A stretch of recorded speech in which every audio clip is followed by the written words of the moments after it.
CBS presents this program in color. Because of the following special broadcast, The Lucy Show and The Andy Griffith Show will not be presented this evening.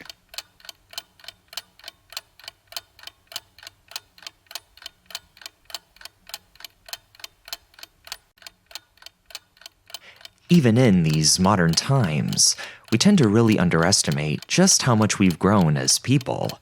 Technology has given us access to so much information, nonstop surveillance, that everyday aspects of the real world seem to contradict each other. We turn on the news and it seems like the world is ending, yet crime rates are some of the lowest they've ever been in almost 40 years. Our feelings and views are more often than not relative to the things that we're told. But what about a time before constant media coverage, where things were left quite ambiguous, sort of anything goes? What if there was a point in human history where for just 1 hour, all your worries, all your troubles, the toils of life itself just went away? February 9th, 1964, 8 p.m. to 9 p.m. Eastern Standard Time. This particular date became the subject of several newspaper articles alleging that, at this time, all crime in the United States stopped, completely ceased to exist. An hour where people finally set aside their differences to observe a strange foreign invasion that had just struck the nation. Now, foreign invasions were not unheard of, the War of 1812, attack on Pearl Harbor. But this one was different. It wasn't an infiltration of weaponry or military espionage, but instead a bug. A new bug that was going around certain regions of Western Europe, causing mass hysteria among young people. And now it had just found a new home.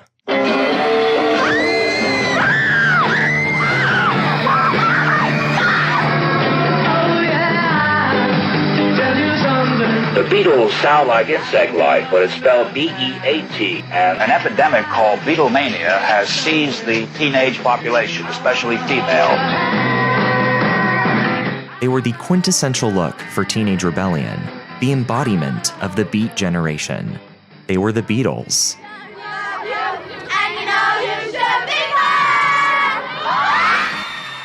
And on a cold Friday afternoon, thousands of screaming fanatics greeted the four boys just after they landed at New York City's newly titled John F. Kennedy International Airport.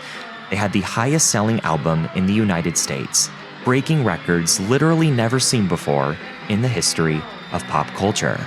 Their music, charm, funny haircuts were taking the world by storm. I love them. I don't care what anybody thinks. I love the Beatles for them, and I'll always love them. Even when I'm 105 and an old grandmother, I'll love them. And Paul McCartney, if you are listening. Adrienne from Brooklyn loves you with all her heart. I love you, Paul.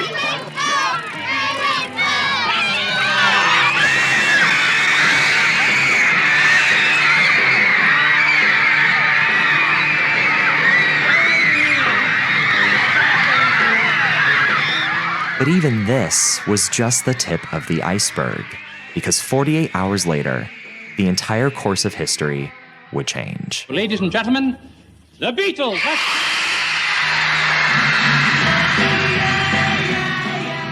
America was never the same.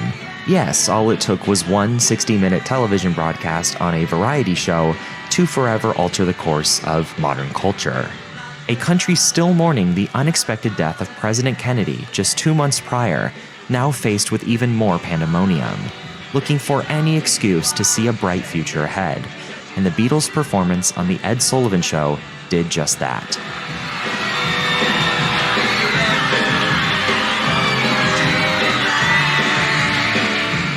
"73 million people tuned in that night, 40% of the entire United States population, watching with pure euphoria as the band debuted their first show in front of a live American audience. It became the most watched television broadcast in history and marked a turning point for culture in the 20th century. Many reporters were quick to recognize the broadcast's importance, including the Washington Post, stating that during the hour the Beatles were on Ed Sullivan's show, there wasn't a hubcap stolen in America. It quickly became common knowledge that so many people watched the Beatles perform that night, there was no one around to commit any crime. Even all the thieves and bank robbers couldn't resist their charm and decided to take a break. But is this story even true? Over 50 years later, this claim is still widely taught as fact and has become a subject of great controversy, with many historians strongly contesting it due to lack of evidence. But where did such a story come from, and why was it even written in the first place? Today we dive into the origins to one of rock and roll's oldest urban legends, and how its conception was a byproduct of the year which forever changed American music.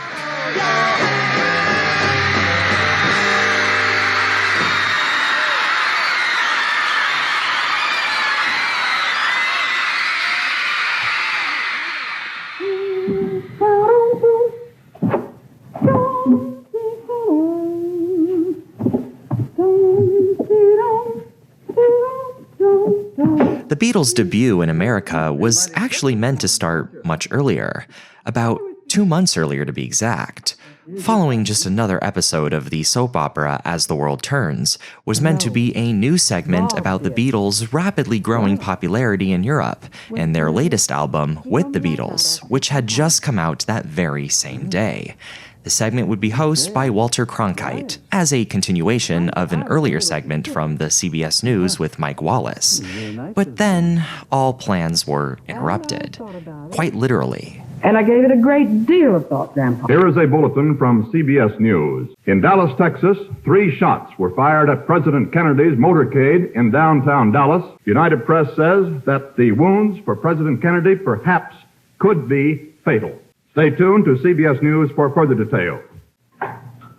It takes more than an instant to make a real cup of coffee. Just about every suburban American housewife sat frozen in front of the television set, until around an hour later, when the news was regretfully announced. Leaving a dinner meeting there. From Dallas, Texas, the flash, apparently official, President Kennedy died at 1 p.m. Central Standard Time, 2 o'clock Eastern Standard Time, some 38 minutes ago. What's your feeling right now? I really couldn't say. Really, right now I just don't know what to do. All affairs in the United States came to a halt. Rather than talking about England's newest pop group, Cronkite was instead delivering news that the most powerful man in the world had been murdered. He had completely forgotten about the Beatles, and of course, who wouldn't have? Was America ever going to recover from this?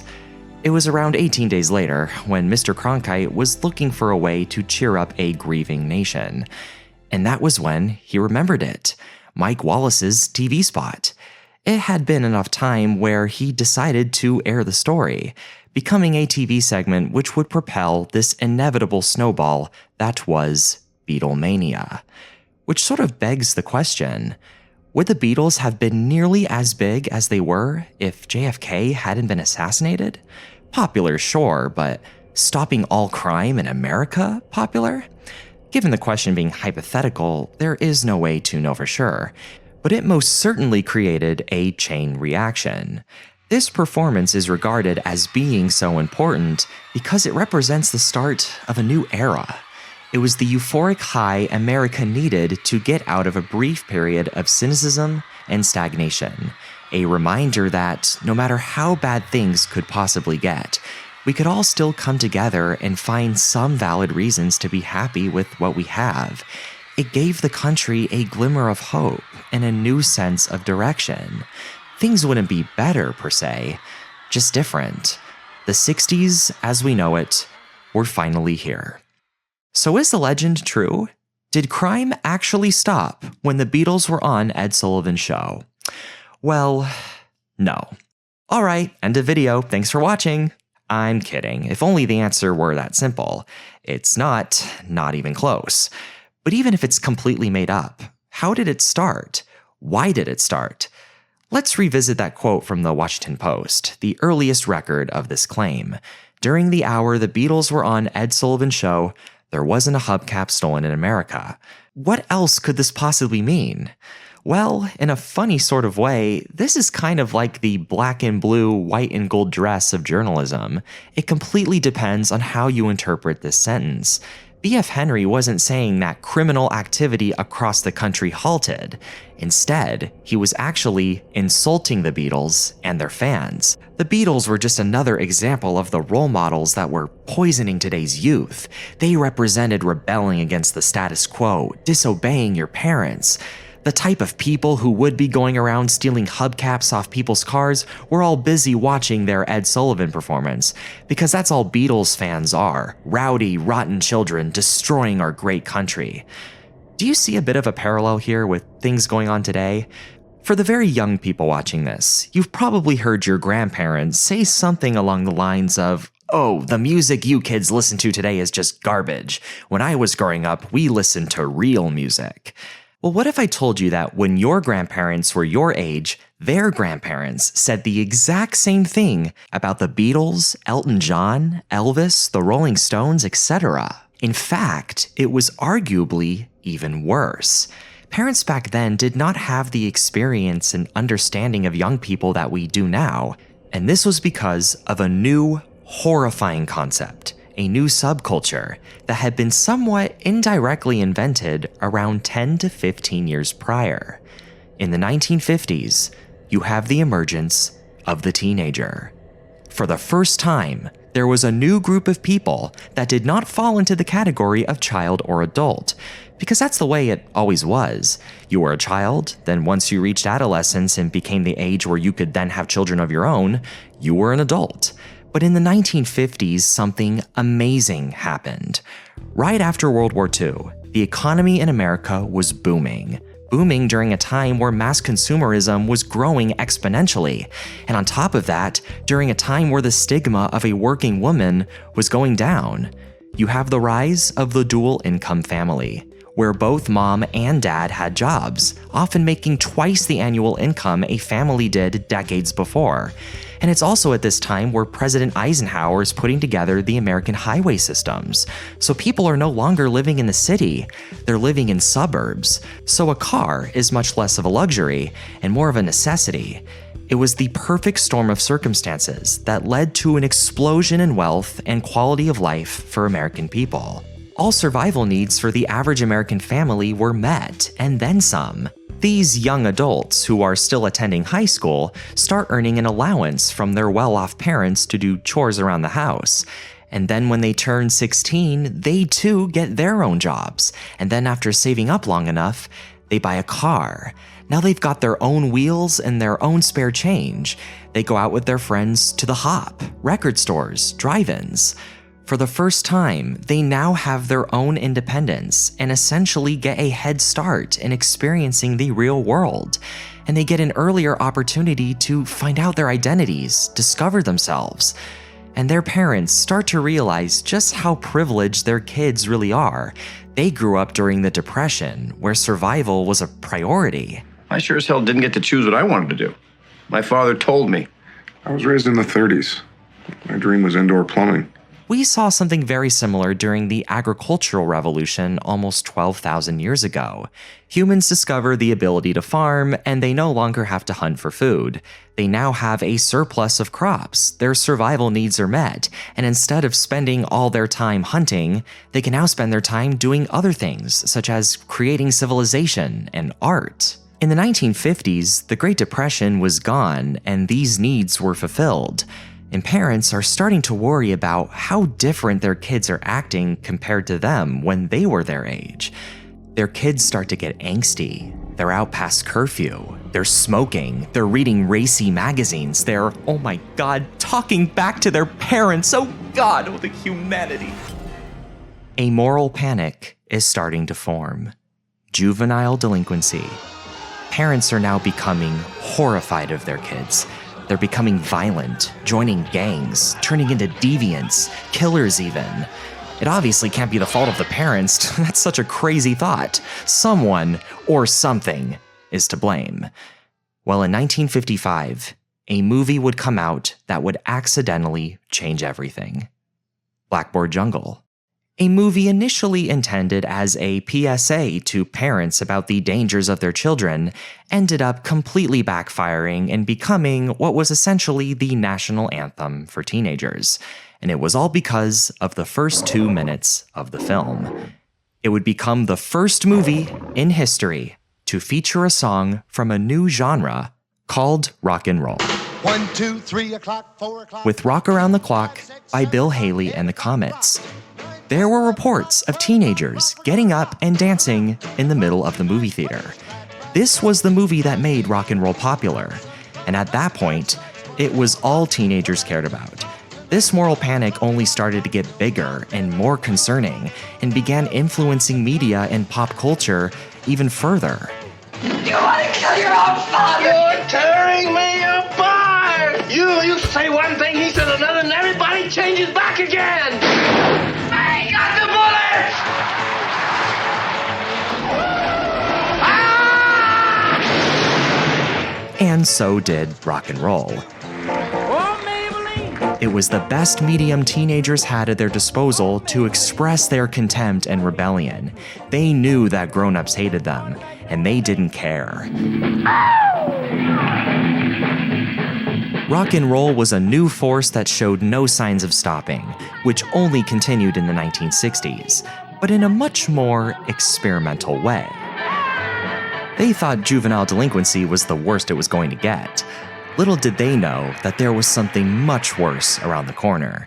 Yes, something even more terrifying than a teenager. Wake up in the morning, there's a pop that really says, "Life's kisses to you, and you, and you, for all the milk." You now have a generation born after World War II and even more far removed than the ones which existed a decade prior.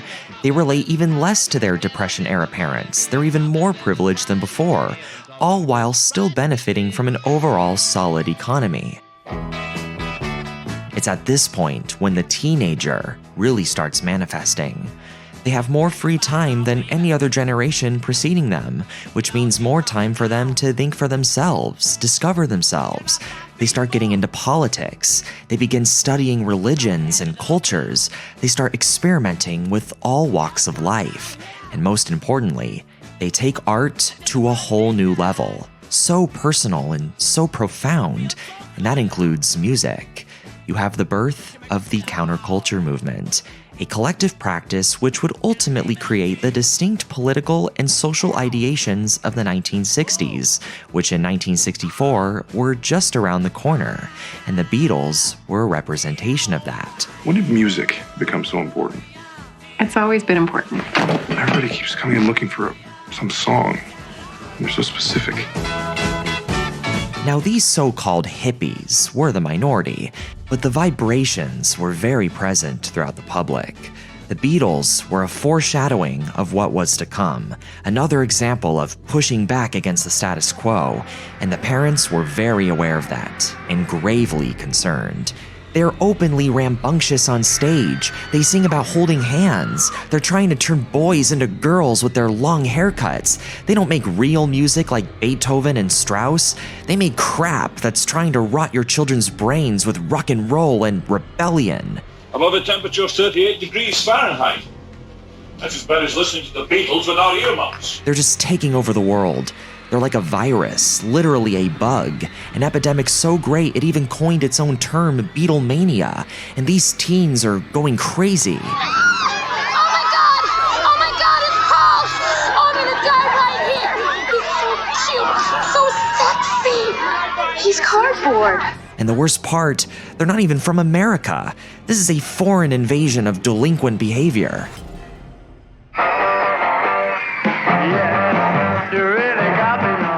Their Ed Sullivan Show performance would start a phenomenon known as the British Invasion, where several British acts would follow, dominating the music charts in the United States, like the Dave Clark Five, the Rolling Stones, the Animals, Herman's Hermits, the Zombies, the Kinks, Pink Floyd, the Who, the Yardbirds, a band which would eventually lead to the creation of Led Zeppelin. Now, all this talk about teenagers in the 1950s and 60s might sound a bit absolute. There absolutely are parallels to teenage behavior that have existed throughout history. In fact, so have fan frenzies.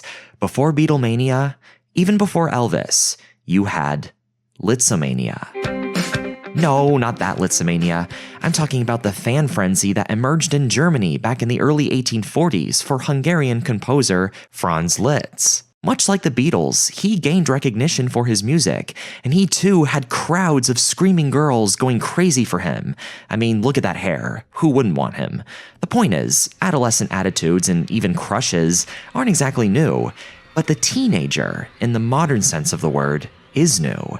They now started having a say in things. Their economic influence has increased. They are slowly becoming the ones in charge. And for the first time, mainstream music is catering to a predominantly young audience. And that was why so many people tuned in that day. And all the more reason for their parents to think that the Beatles were a bad influence. So if your grandparents ever scold you for how obnoxious you're acting, just remind them that your generation, statistically, is more well-behaved than they were. So, yeah, that's what this quote means. And this is all a bit ironic when you think about it. This band, which was characterized as being rebellious and delinquent, was in many respects the exact opposite. In fact, Ed Sullivan himself said that the Beatles were extremely well-behaved, professional, polite gentlemen, very different from his experience with Buddy Holly and Jim Morrison of The Doors. And on top of that, the Beatles would be one of many who would write songs about coming together and unconditionally loving one another, the kind of music that makes you feel good. And that's really what rock and roll is all about, feelings. It's the band-aid we slap onto the world's problems. Even in the midst of a horrific national crisis, it makes us feel good and gives us an excuse to set aside just an hour where we can just pretend that those problems don't exist. And because rock and roll means so much to so many people, they may sometimes express that enthusiasm in ways that may be a bit embellished, and it might not even be intentional. It's kind of like when you end up having such an amazing day, and when you tell people about it, you may exaggerate some of the details just because you are so excited about it. And again, it can be subconscious. You may not even be aware that you're doing it. The Beatles' Ed Sullivan performance was such an amazing, life-changing moment for a lot of people. Many of them even became musicians specifically because of that performance. So for all these mesmerized people to misconstrue what B.F. Henry was trying to say and instead believe that the Beatles were some kind of deities powerful enough to solve all America's problems for 1 hour, it doesn't seem as far-fetched anymore. I mean, several other newspapers would start publishing the claim as fact shortly afterwards, and with the passage of time, it would become part of rock and roll lore. And we've seen this with rock and roll before, like countless times. Because rock and roll is more than just some type of music that makes you jump and want to dance. It's an art form that also has an aura of mystery which surrounds it. It's a living entity that will do anything it can to get you to keep on listening to it. And there's nothing that does that more than a good, juicy story. Not too long after, a very strange, creepy urban legend would start circulating American college campuses in late 1967, before becoming national news 2 years later. This story would be known as Paul is Dead. Pleasure to report that Beatle Paul McCartney is alive and well, and as he puts it, unconcerned about the rumors of his death. Big mystery surrounding one of her most famous subjects, Beatle Paul McCartney. A rumor that he is dead has been stoutly denied by several people, including Paul. Well, there he is. He walks, he talks, he sings. Paul McCartney of the Beatles. He finally got in front of a camera in Glasgow today to put an end to the speculation that he is no longer among the living. He is. And now the whole world has been apprised of that fact. Legend has it that on the night of November 9th, 1966, Paul McCartney died in a car accident and was replaced by a lookalike named William Shears Campbell. The Beatles did this because, well, they were at the peak of their popularity, and they didn't want to split up and lose all that success, but they didn't want to lie to their fans either. So they started hiding clues alluding to Paul's death in their album covers, their films, even their music if you play it backwards. There are certain things on the Magical Mystery Tour album as well, visually and music-wise, which proved interesting. For instance, Paul without his shoes on, which is the mark of a corpse in Italy, his shoes. Then you've got McCartney. He's out of step and barefoot and dressed in a normal suit, the mark of the corpse again. The story got so out of control, Paul himself had to come forward to the press and confirm that he was, in fact, alive. Now, hindsight is 2020, and with what we know now, a story like this sounds completely ridiculous. But this was before the internet and easy-to-access fact-checking. The Beatles were no longer touring anymore at this point. They were exclusively an in-studio band. So any info on Paul's whereabouts was limited, and of course, any interviews he had done were obviously done by this imposter. With the limited knowledge the average person had at that time, a good amount of them really didn't know what to think. And finding clues on the Beatles' album covers and playing the records backwards became a bit of a game. In many respects, the Beatles basically created the first ARG, even though a lot of it wasn't even intentional. But that's what ended up happening. In fact, even today, there are huge online communities that still believe in the Paul is dead theory. And I can tell you from experience that a story this insane, one that has so many rabbit holes you can go down, would undeniably make rock and roll so much more interesting to anyone. One of my earliest memories ever of using the internet was going on those weird, GeoCities websites that were completely dedicated to the Paul is dead theory. And I would spend just hours and hours late at night looking at album covers, listening to the music backwards, and researching all kinds of clues pertaining to it. And as a kid, I believed it, and it terrified me. But I could not stop researching it because, well, children love to be scared.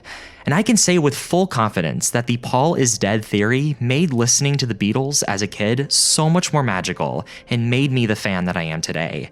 And maybe, on some kind of subconscious level, that is why weird urban legends like this form, because it makes the experience of the music even so much more exciting than it already was.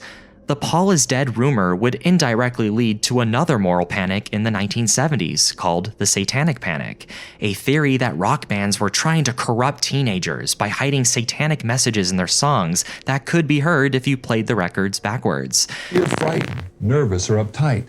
That's all right. God can take care of that. Back to Stairway to Heaven, here's that same section, reversed. Devil loves me. Devil lives! It's clear as day! In my language, the record just said, I want to sex your monkey. And then all the way in the 1990s, you have one of the earliest internet mysteries, Publius Enigma, a user who is still unidentified today that held an online contest involving clues that could be found on Pink Floyd's upcoming album, The Division Bell. And legend has it that this user infiltrated the stage lights at a Pink Floyd concert and used them to spell out their name. They were never heard from again. So yeah, rock and roll and urban legends go together like peanut butter and jelly. They just enhance the music listening experience. So if we have things like Paul is Dead, Publius Enigma, and a number of other strange stories, would it be unreasonable to believe that people would perpetuate this urban legend that all crime stopped when the Beatles were on The Ed Sullivan Show? Like I said, it makes the story more exciting, so people want to believe that it's true, and it's still commonly taught as being true even today. During my third year of college, I took a history of the Beatles class where we learned this story as fact. It was even a true or false question on an exam. Even though there was evidence pointing to the contrary, the truth just wasn't as interesting. The very same week that B.F. Henry's claim was published, a follow-up column was written. It is with a heavy heart that I must inform Newsweek that this report was not true. Lawrence R. Fellons of 307 East Groveton Street, Alexandria, had his car parked on church property during that hour, and all 4 of his hubcaps were stolen. The Washington Post regrets this error, and District Liner Fellons regrets that somewhere in Alexandria there lives a hipster who was too poor to own a television set. So, although the answer might be the cop-out, lazy one grown-ups like to throw around to absolve themselves of any responsibility, if you ever did wonder where this urban legend came from, quite literally, blame teenagers and rock and roll. As an adult, that curiosity and that benefit of the doubt that I did have about things like the Paul is dead conspiracy is now gone. It's kind of like the rock and roll version of believing in the tooth fairy. Now that I've grown up, I can see the Paul is dead theory for what it actually is and relive it in a completely new way. But not everyone, including adults, does that. They continue to believe in the magic, and honestly, that's fine, because they still have that childlike spirit. And in some ways, it's not always the facts that matter. Sometimes the feelings are more important.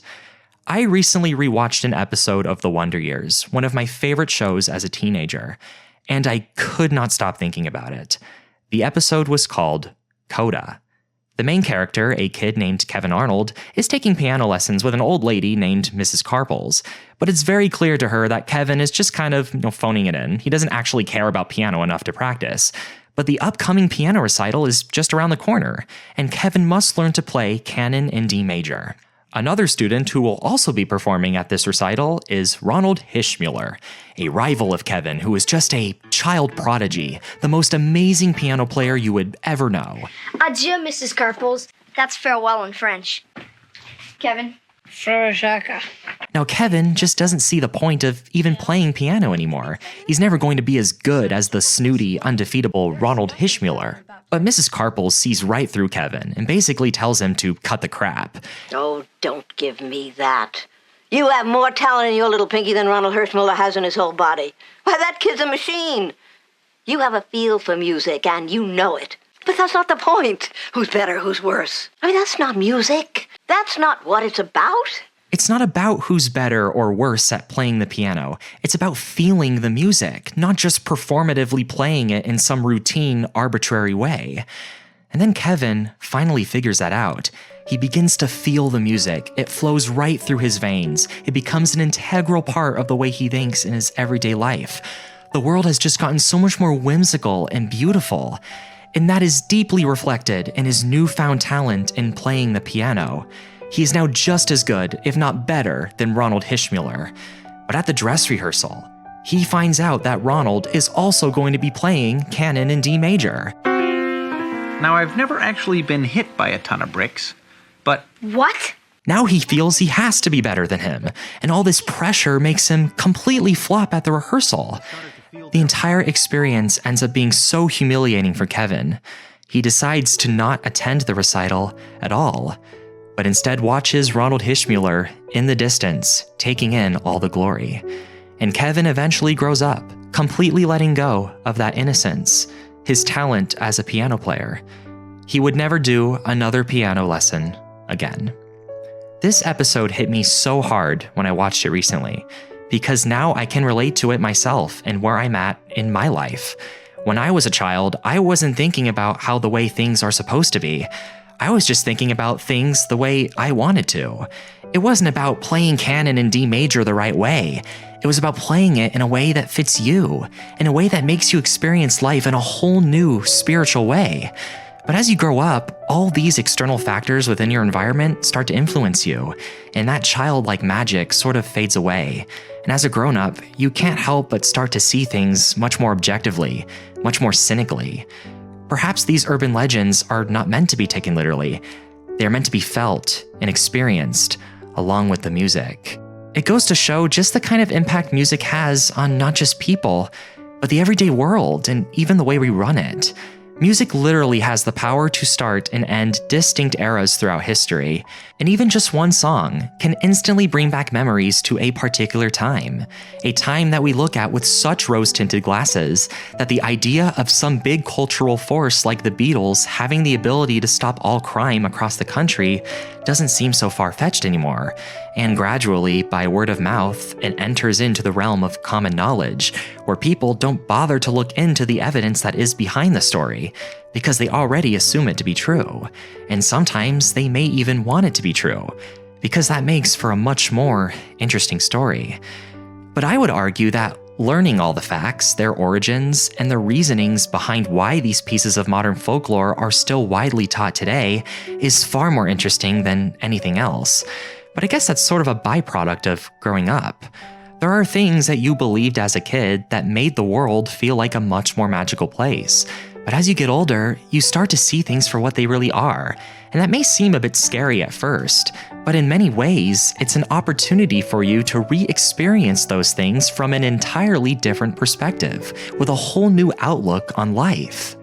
That magic hasn't dwindled away, it's just retransformed, and it may take some getting used to. It's not better or worse, it's just different, much like the world as decades pass by. One of the very first Beatles songs I ever learned to play on an instrument was Blackbird from the White Album. It was Christmas morning, and I had just gotten my very first guitar, and then I attended my very first guitar lesson. I never did forget about that day. I remember the vibrant yellow light glowing from my guitar teacher's room, which smelled of dust and was roughly the size of a storage closet. And I remember the entire tone of that room changing as he maneuvered his fingers to play a rendition of the song that was identical to the record version. And almost 20 years later, I still remember every note of the music that wandered out into that Midtown office building. The only thing is, I can't remember how to play it anymore.